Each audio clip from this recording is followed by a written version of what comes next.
All right. So, like Len said, I'm going to talk about building our own GL export, and not only how that was beneficial to us for getting a GL export, which we'll get into, but how that empowered us to do basically anything else, and it gave us the knowledge that we could do anything, basically. So I'm going to first go over what a GL export interface is, and then talk about our class export history. That goes back 10 or so years. Then I'm going to switch gears and talk about golf products, which I swear is relevant, so please keep paying attention to that part, even if it doesn't seem relevant. I promise it is. And then moving from there, I'll go over our new accounting system and how we were prepared for that due to our history, and then I'll recap everything. So what is a GL export interface file? Does anyone have something that looks kind of like this that they use? Let's start off first with, who has an ERP? It's probably everybody. Everybody has an ERP. Everybody has an ERP, right? Okay. Everyone has an ERP? No. I mean, if you don't, you should start there. Yeah. So you have an ERP, whether you believe it or not. It is the system that you put your financial records to. My guess is that for everybody, class is not the master record. It goes to Oracle, it goes to Infor or Lawson, CityWorks, right? So everyone understands that general process that you have to send the data from class to your ERP to be recorded as revenue, right? And okay, so that's the starting point for this. Okay, so the GL export, does everyone, do you know if you use the GL export to transfer the data from class to that system? Okay, great, so this might be easy. Our GL, this is what our GL export used to look like when we were on a system, an ERP called Performance. We've since switched, which I'll get to later. Just a bunch of numbers. So I'll move on from that. So you're familiar with the pain points of not having a GL export if you did it the old way, which would have been typing numbers into your system. There's a lot of pain points associated with that versus using the export. The paper stacks up. You probably don't pay more than one person or more than a couple of people to type all the information in. It's a lot of numbers, and every day that stacks up, and if someone doesn't type that in, it just keeps going up. Beyond that, has anyone, or before you had let me reset that. Did you ever have a time when you didn't have a GL export and you were typing in papers into the, okay, how long was that, like years or months or? Is anyone still doing that? So, yeah. Oh, you have. We are mostly. Okay. We are mostly at exports now, but we just still have a couple rogue systems where they have to type it in. We're not involved in that, but it's kind of one of our missions to get everything under an export. And that's where the golf product comes in, so I'll talk about that. But so is anyone else keying? Are you guys, and I know you guys are not keying, but you take a piece of paper that has the numbers on it and you send it to your finance department and they key it. Okay, so we have a couple of those pieces of the puzzle. And everyone understands why that's really bad. How long would you say it takes to get keyed in, like to actually show up in that master system? Like months? Weeks? Right, some of you might not even know, right? Yeah. We had managers going to meetings and they would run the system and say, hey, pools are doing great. Look at that. And the finance team's going, no, they're not. And why? Because there's a pile over here, finance, they hadn't keyed yet. Or worse yet, I'm sure that's one of your slides here, they keyed it wrong, right? And you didn't even know it. So your records weren't even in agreement. And those are some of the hardest errors, I think, to track down when someone miskeyed one digit of a number and then it doesn't match up. Time savings are kind of obvious in not having to key all that in. You just throw a text file into the computer and it goes. And then synchronization, it's a little weaker of a pain point, but you make a change in one system and it gets over to your master system automatically. And sometimes vice versa, depending on the type of interface you have. But it just depends on if it's a two-way, an active link, or something like that. So I'm going to talk about our class export and how it came to be. we started class I deleted this up. Ben talked at length about the paper registrations and why that was painful. If you had to go, especially for day camp, you wanted to register. I just made a map here, maybe a typical route you could make if you wanted to register for 4 different day camps in the southern area around here. You drive around for an hour on day camp registration day and then probably spend 2 hours in line at each place. So it takes you all day and you probably don't even get into the camp. The revenue wasn't linked to the payments were linked to the revenue at that point. So it was easier to the revenue. If money was taken out of center, that was the revenue. You send that over to the finance, it was keyed in, you're good to go. Once we got class, it changed stories. But we deployed in 2002, 2003, and to 140 endpoints and 90 plus facilities. So it's like 40 something community centers, and then all those historic sites, sports facilities, everything else are facilities that we had to deploy to. So suffice to say, we were out of energy at the end of that. I wasn't here. I'm sure if I was, I would have made that export right then. We would have been good to go. Well, Len and LD can tell you they spent a couple of years doing that keying thing and saying the papers are the finance and dealing with that, all while recharging and getting used to this new system that everyone was in. And it was just them and a couple other people at that point troubleshooting the whole thing. So can you imagine how tiring that was? So after a couple of years, we decided we needed this export, and given we didn't quite know how the database worked yet, weren't experts in Crystal, none of that, our best solution was to shower Active in money and have them build it for us. So, and this is all, I'm relaying this second information. I wasn't here yet, thank God. But they had Jim fly out here, Jim Darkthing, he's not here yet, fly out and work with our finance people, and then build the export. So I don't know how much it costs. Len can't tell you because he can't remember, or maybe that's just what he told me because he doesn't want to tell me. But probably costs a lot of money. So I'll stop here. Is that what everyone else did? Basically have Active build their export, or did you manage to do yourself, or? It is part of our installation. Oh, just part of the what you paid for when you got it. Okay. For 3 days, we would hang up and it'll work. I mean, So you never had to deal with the keying in thing, so you skipped right to the good part. Okay. So once that was all said and done, Jim built the export, and it worked great. It worked. We got that out of the way.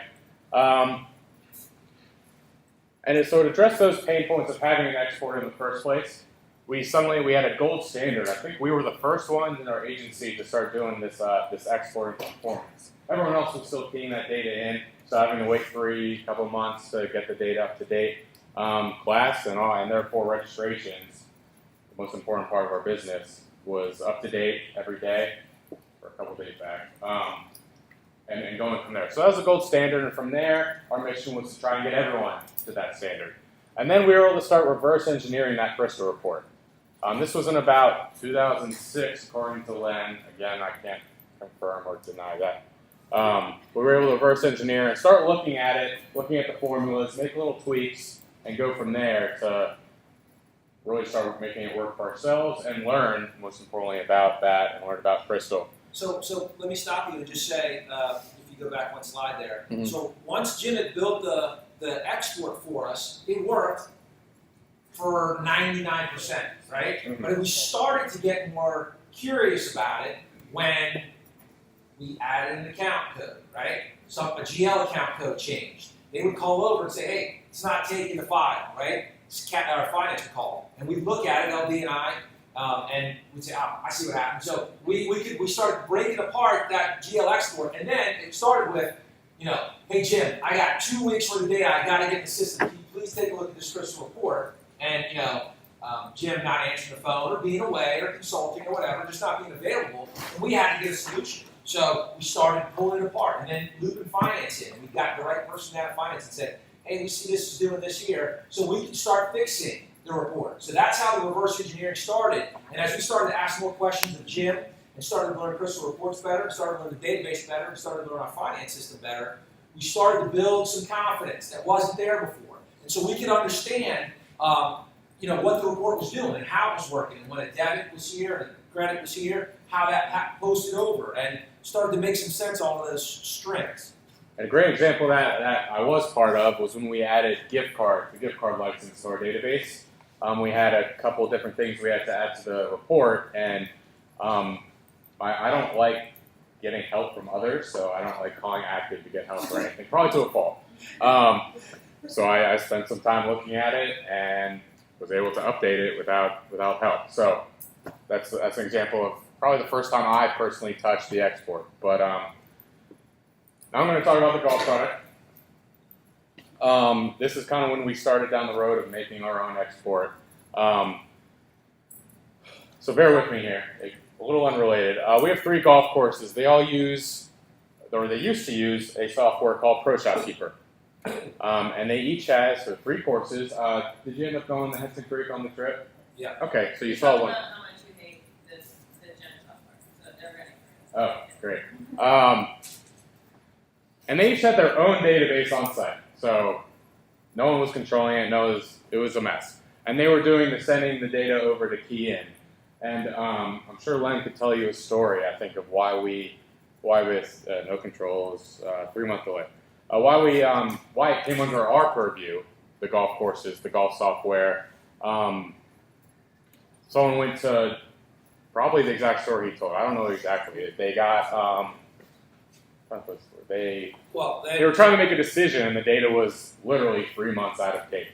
Yeah. I think it was. Yeah, so there was all the reasons that you would move to something like Class or ActiveNet were troubling these golf courses. There was no control over the liabilities. They had huge. There was one site that had a huge amount of loyalty points, but you couldn't use loyalty points over here at this course. They were all functioning independently. The data wasn't being updated, and so they said, put something in. And of course, Class was willing to sell us when they were still buying software and selling stuff. They came right to our door, and sure enough, we jumped in. Oh yeah, so we jumped in. Jen, formally by Active Network, as of October 1st.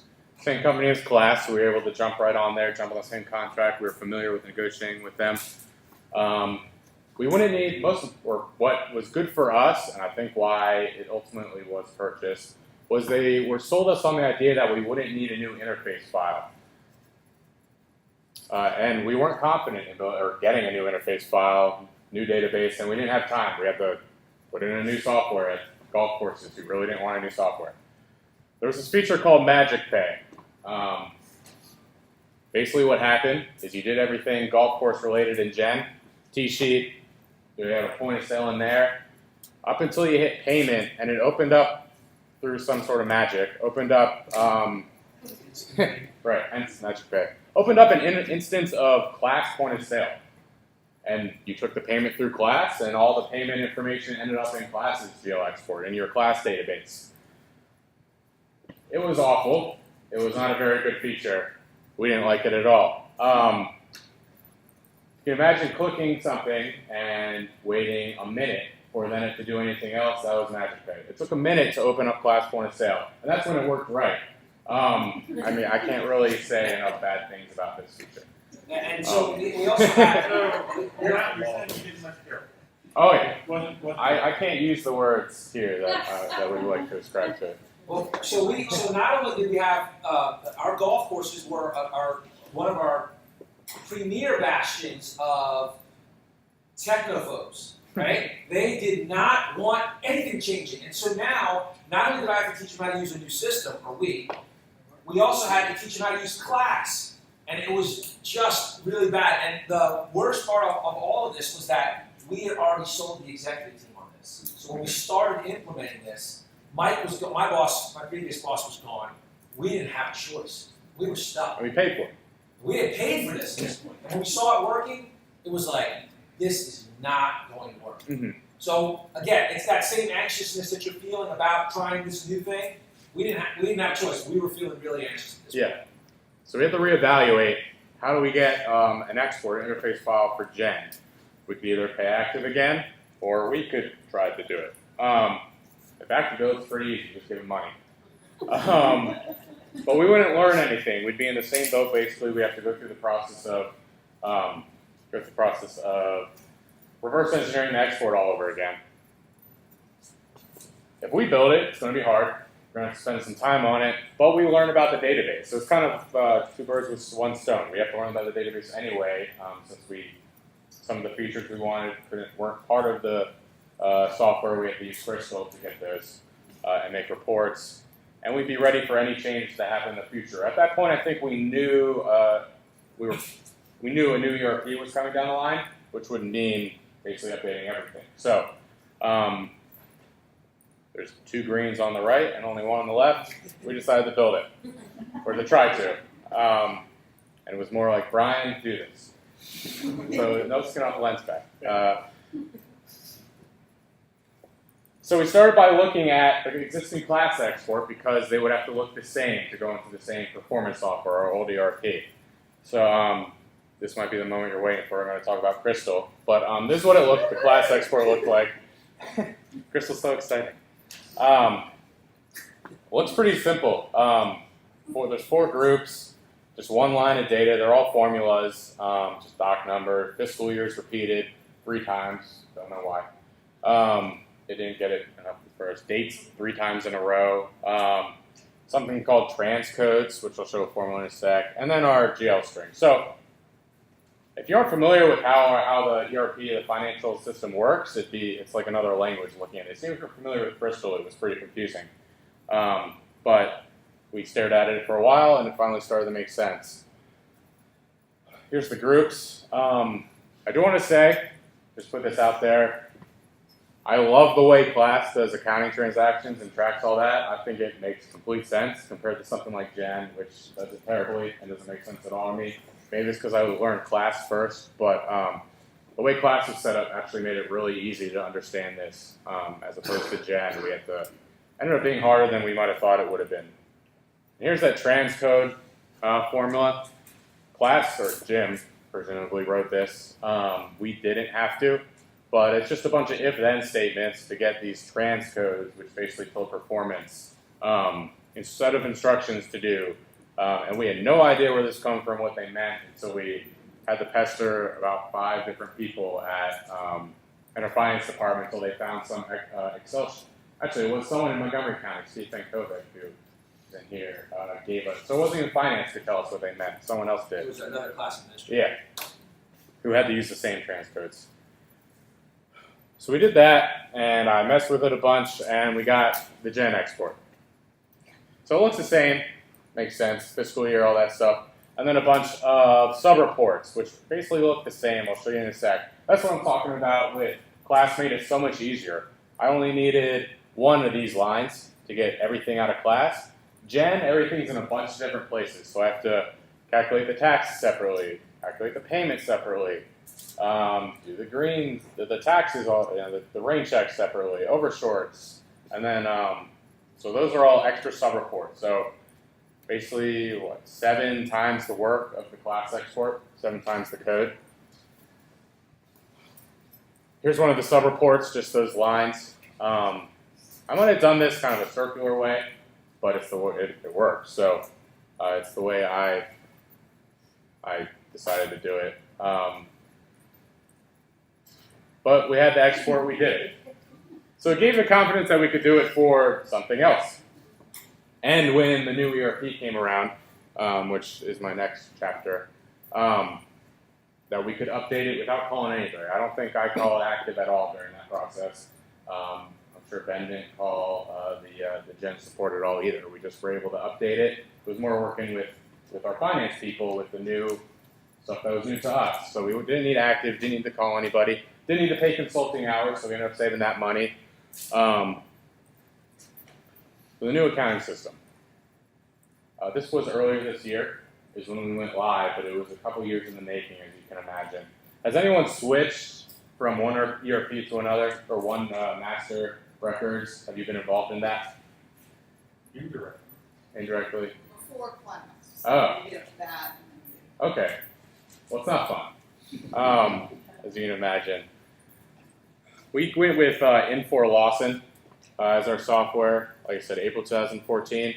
The GL account numbers were changing, so this was, from, in this case, got shorter and a completely different number, so I had to account for that in the export. And it was a completely new looking interface. So I had to change how that report looked completely, how it was laid out, everything. Which didn't turn out to be that bad, but it was just a lot of messing with going back and forth with finance. And, we give them a version, they tell us if it's okay or what needs to change, and that back and forth. So, but because we had already built the Gen export, I knew exactly what I needed to look at, what I needed to change, what needed to be updated, where I needed to go to get that data. So part of that is knowing the data. I was able to know the database by building that export. I learned a ton about the Gen database from building that Gen export, and staring at the data dictionary for hours on end. And on the other end, the new finance system, I was forced, in order to update it, I was forced to learn that new finance system. So here's what the new one looks like. Kind of similar. There's blank. The date's still there, the document number, but the date's only there once, which makes sense. It's 2014. We only need one date, and I don't have to tell it what fiscal year it is because I can figure it out. That transcode's gone because it doesn't need anymore. It can handle negative numbers. Cool technology there. But anyway, so I had to add a bunch of footers. It wasn't too bad. It was just a lot of back and forth, a lot of updating, just to make sure we didn't have any errors, and then testing it, of course. Here's what that looks like, just a bunch of groups. So revisiting the pain points, everyone has the export, so but the stacks of papers are gone. The delay is gone, more importantly, between that. No more errors, because it's just taking basically a file from exporting from one software, sticking it in the other. So there's nothing that can go wrong between there, no human interaction. Time savings, I do the GL exports now from class and send them over to finance. I do it 2 days behind so we can catch any problems, but it's updated by that day. So we're talking about a 2-day delay instead of a 3-month delay. And no more any synchronization problems or extra time spent on that. But we already had that before we built Export ourselves. We got that from class when they built it. By building it, we became, first off, subject matter experts in all the software we use. So subject matter expert in the Gen database, in the new ERP system, in the old ERP system. And that helped in being able to teach other users, since inevitably they're going to call us to ask those questions. And being able to build any other report because you knew the database. We built something, on the order of 20 new reports for Gen, and it's not the most easy to understand database, so I already knew where to look, knew what to go to, so that saved a lot of time in the future. And as Len likes to show, we just gained the confidence that we could do it for anything else. He's talked about some of the new, we've all talked about some of the new software that's coming down the line. We're going to be putting in food and beverage micros at our arena, so that'll need an interface that I'm sure we're pretty confident I can do. If I can get into the database, I can build an export. Ticketing software that's going to be coming down the line. If I can get to the database and then you give me a data dictionary, I'm confident now that I can build that export, that interface without any help really. So. Yeah, that is a caveat, but you're paying them. Figure if you're paying them $100,000 to put in a new system, they'll give you a PDF that tells you what's in the database. I would hope.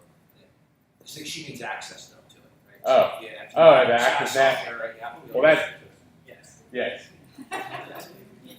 But that's right. Same thing holds true. If you're paying $100,000 or more, Oh, you should be able to use the data, right? Everyone agree? Okay. So the confidence to do that. I'm confident I can do that. I'm not sure Len's confident he could do that, but So Len, yes. I want my form I signed back. You want your wife? I I want my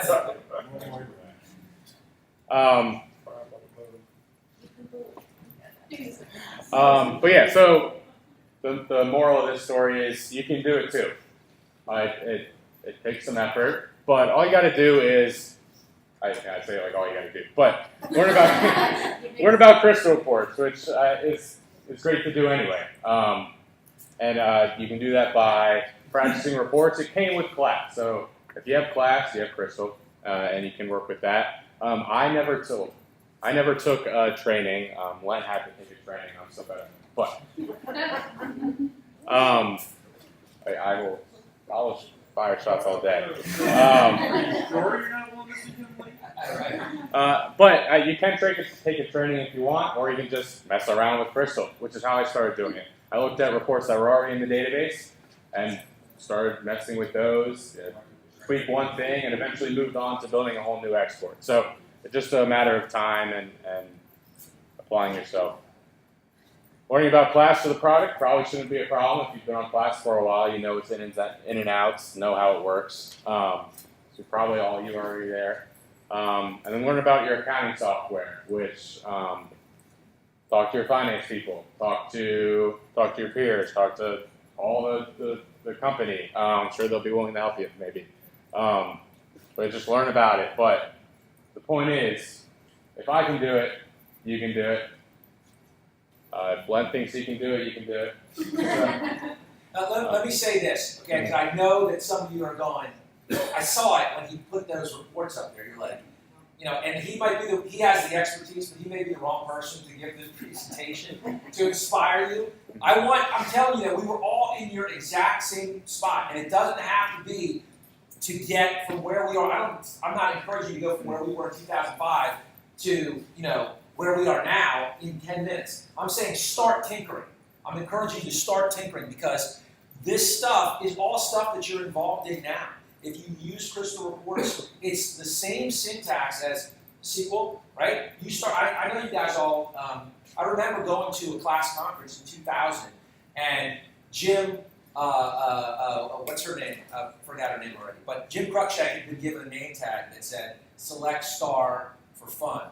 Right? So it was basically just this clever little SQL reference, and maybe that's over some people's heads. But it started me thinking and learning and probing, and that's what gets you to this. And you don't have to get all the way there. But even having a seat at the table when the ERP comes in, even having a seat at the table when you're talking about your new software systems, this is the starting point. So I really want to encourage you guys to dig in, and we're glad to help in that process. So if we can at all, I think it was a wonderful experience for us, and now with any software package that comes in, we're building the interface, right? And that makes us more valuable to the organization, and it certainly makes us more valuable when it comes to, or gives us the confidence to say, no matter what, we can handle it. So, is that the end of your presentation? That's the end. All right. Questions?